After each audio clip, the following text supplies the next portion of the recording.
Je sais très bien que les premières secondes de ma vidéo sont très importantes pour YouTube, pour qu'il la recommande, pour que vous puissiez la regarder. Mais en fait, je n'ai pas besoin de ça. Si tu as cliqué sur cette vidéo, ça veut dire que tu as envie de savoir comment imprimer une figurine de A à Z, étape par étape, et d'avoir une vidéo complète sur YouTube. Et c'est ce que j'ai fait pour vous. J'essayais vraiment d'être le plus simple et le plus clair pour que vous réussissiez votre impression 3D. Je vous laisse avec le tutoriel et vous me dites qu'est-ce que vous en pensez en commentaire. Premièrement, vous vous connectez sur ce site qui s'appelle Qts 3D et vous choisissez votre modèle. Et après, vous vous connectez aussi avec votre compte. Une fois que vous avez votre modèle, vous cliquez sur télécharger. Là, vous l'avez en plusieurs formats, donc merci au créateur, celui qui a fait ce modèle. Donc vous l'avez en 70 mm, en 100 mm et en 200 mm. Moi, je vais choisir la plus grande taille. Donc je vais venir ici, télécharger le premier, le deuxième, troisième, quatrième, cinquième, sixième. Là, si vous allez ouvrir maintenant votre logiciel de montage de figurines et vous cliquez sur Open File pour mettre, voilà, ici les fichiers, ils vont être séparés. Donc voilà, je mets un deuxième pour vous montrer, il est encore séparé.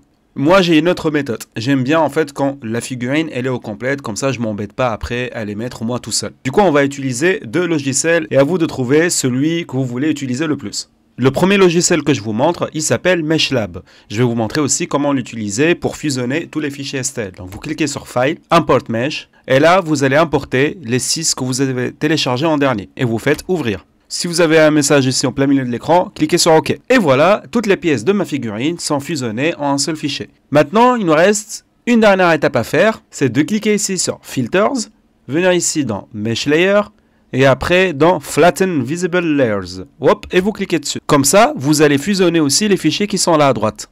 Hop, et je mets Apply.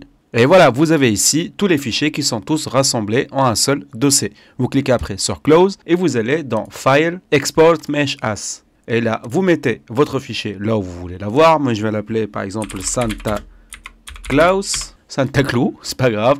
Et là, vous changez le PLY en fichier STL. Voilà. Et vous cliquez sur enregistrer. Et ici, vous cliquez sur OK. Donc, si j'ouvre maintenant mon logiciel de slicer et j'importe le fichier que je viens de faire avec vous, donc Santa Claus, hop, ouvrir. Mon fichier, il est là et toutes les pièces, ils sont rassemblées. Maintenant, plus qu'à faire, Repair. Et on va attendre le temps de chargement qu'on a ici. Et voilà, il a tout réparé. Après, on va cliquer sur Scale. On va venir ici sur Scale et mettre Scale to Fit. Et voilà. Et après, on n'a plus qu'à le retourner pour le voir. Et voilà mon fichier. C'est parfait. Premier fichier, il est devant vous. Maintenant, on va voir la deuxième méthode pour fusionner les fichiers STL. Pour moi, qui est aussi beaucoup plus facile que ça. On va se rendre sur Blender, un logiciel gratuit que vous pouvez télécharger sur Internet. Vous allez venir ici pour ces trois-là. Hop, vous les sélectionnez. Vous cliquez sur X. Comme ça, ils seront supprimés. Après, on va aller dans Fichier, Importer, STL.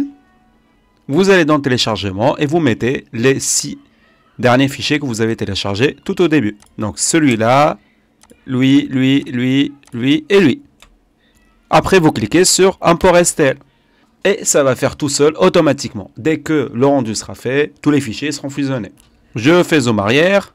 Et voilà, mon fichier, il est là et les pièces sont fusionnées. Maintenant, je peux le retourner en cliquant ici sur Tourner. Je prends ici ce qu'il y a dans le rouge et je fais ça. Et voilà mon fichier. Maintenant, plus qu'à cliquer sur Fichier, Exporter, Fichier STL. Et là, on va l'appeler Santa Claus Blender. J'enlève maintenant celui-là pour vous montrer aussi la deuxième méthode. Donc, je clique sur Edit, Delete Selected, Open File, Téléchargement. Et je mets le deuxième que j'ai fait avec vous qui s'appelle Santa Claus Blender. Ouvrir. Et on va cliquer sur Repair. Plus qu'attendre le temps de chargement qu'on a juste ici. Après, on clique sur Scale. Hop, on va venir ici, Scale to Fit. Et on a notre modèle 3D. Maintenant qu'on a vu ensemble les deux méthodes pour fusionner nos fichiers STL, on va voir maintenant comment préparer notre figurine dans notre slicer. Ce que je vous recommande toujours, c'est de mettre Rotate juste ici, de le mettre voilà, comme ça. Après, de le bouger, hop, comme ça. Pourquoi le mettre comme ça? Parce que pendant l'impression, les supports, ils vont se mettre derrière. Et derrière, ça nous va parce que ça ne va pas embêter notre figurine de devant. Maintenant, ce qu'on peut faire de plus.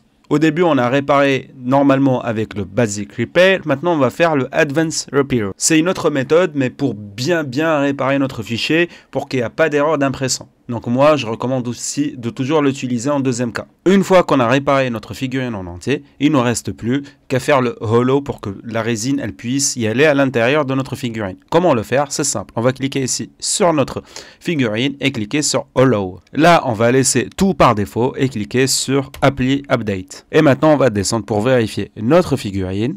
Hop, comme ça. Et voilà.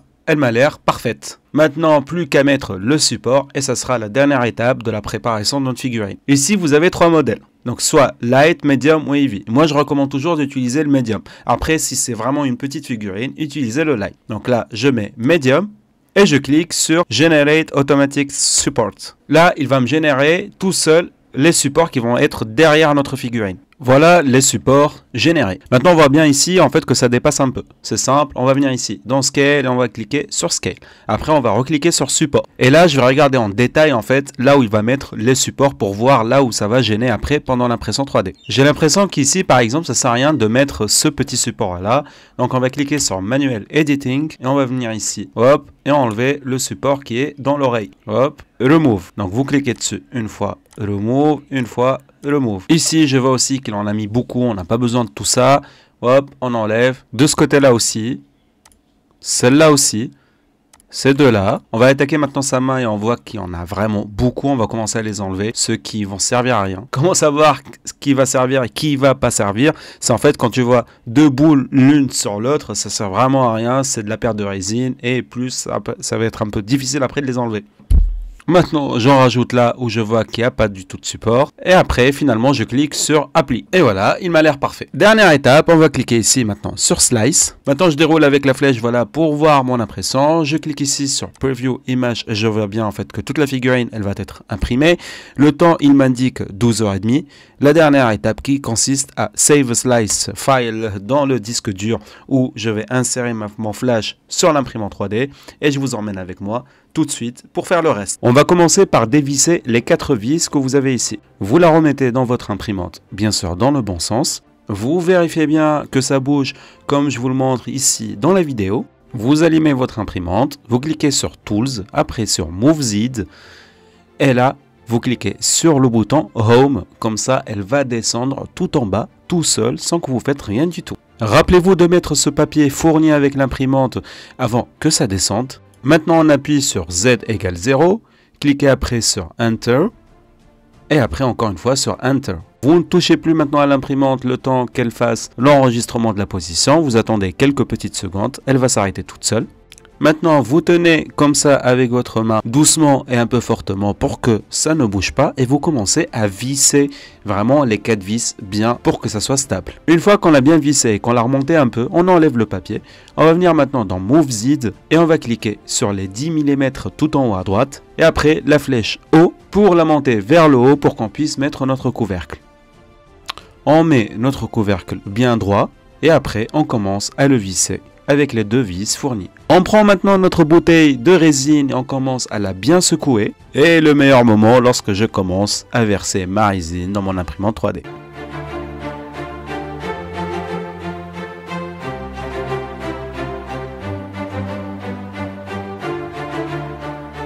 Et je m'arrête au maximum. Allez, j'appuie maintenant sur Print. Je cherche mon modèle, celui que j'ai mis dans le flash tout à l'heure. Et voilà, Santa Claus. Je clique dessus et là, je clique sur Play. Allez, on est parti pour 12h37. 12 hours later. Ok, maintenant que l'impression elle est finie, vous allez avoir ce petit message avec OK et VAT Clinic. Vous ne touchez à rien, vous laissez comme ça. Après, vous allez enlever votre couvercle d'imprimante 3D. Et là, je vois que mon impression de Papa Klaus, elle est vraiment top à première vue. Et là, tu vas me dire qu'est-ce qui fait le bol d'eau chaude à côté, je vais te montrer après. Tout à l'heure, je vous ai dit de laisser ce message. C'est fait exprès pour cliquer sur VAT Clinic et cliquer sur Start.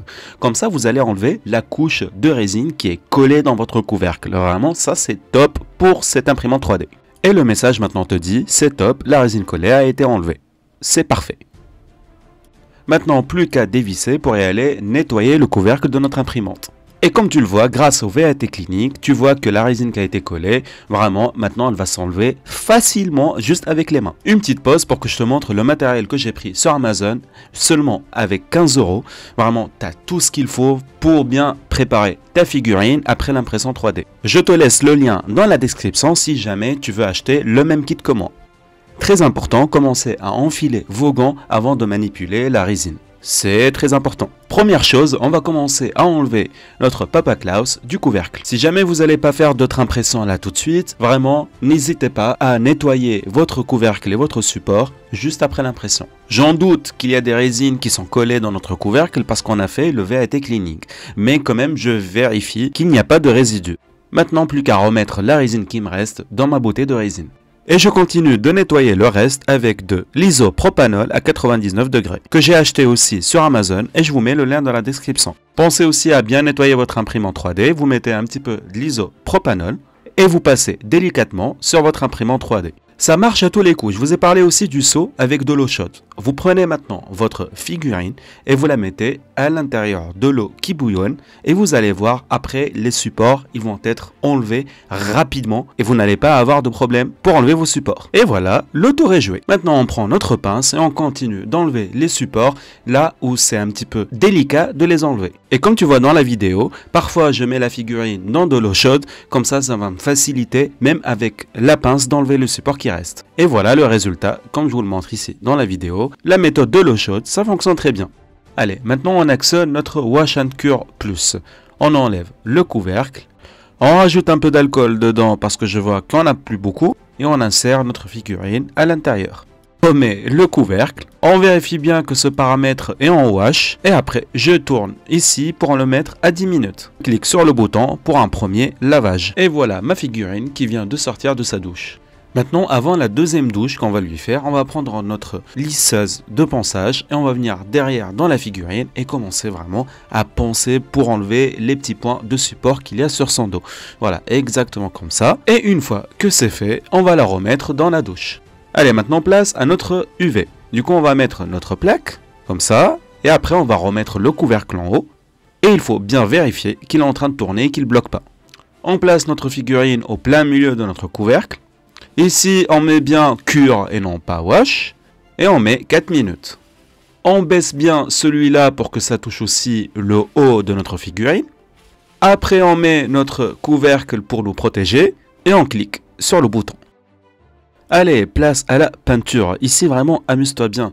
Ne pense pas qu'il faut être un peintre expert pour réussir à peindre sa figurine. Pas du tout. Ici, c'est le moment où tu vas t'amuser, où tu vas vraiment essayer des couleurs, etc. Tu peux même prendre les couleurs que tu as vues lorsque tu as téléchargé la figurine, ou tu peux être créatif et inventer tes propres couleurs par rapport à ta figurine. Vraiment, à toi de voir. À un moment donné, j'en pouvais plus. Du coup, j'ai donné à ma copine de finir les couleurs pour ma figurine parce que j'ai commencé à avoir des fourmis dans les doigts. Très important à savoir, c'est qu'il faut toujours utiliser de la peinture acrylique pour peindre ses figurines. C'est ce qui est toujours recommandé pour l'impression 3D en résine. Après, par contre, si vous avez de l'aérographe, vraiment aussi, c'est une très bonne méthode de les peindre. C'est encore beaucoup plus professionnel de ce que je suis en train de faire ici avec ma peinture acrylique. Et bien sûr, je vous mets aussi le lien en description de la peinture que j'ai achetée. Et comme ça, vous aurez un pack de beaucoup de peintures différentes. Voilà, la figurine, elle est finie. Vous la voyez juste ici, combien elle est belle. Je vous invite à faire la même chose et de suivre vraiment les mêmes étapes si vous voulez reproduire la même figurine. Merci à vous d'avoir suivi la vidéo et je vous dis à la prochaine.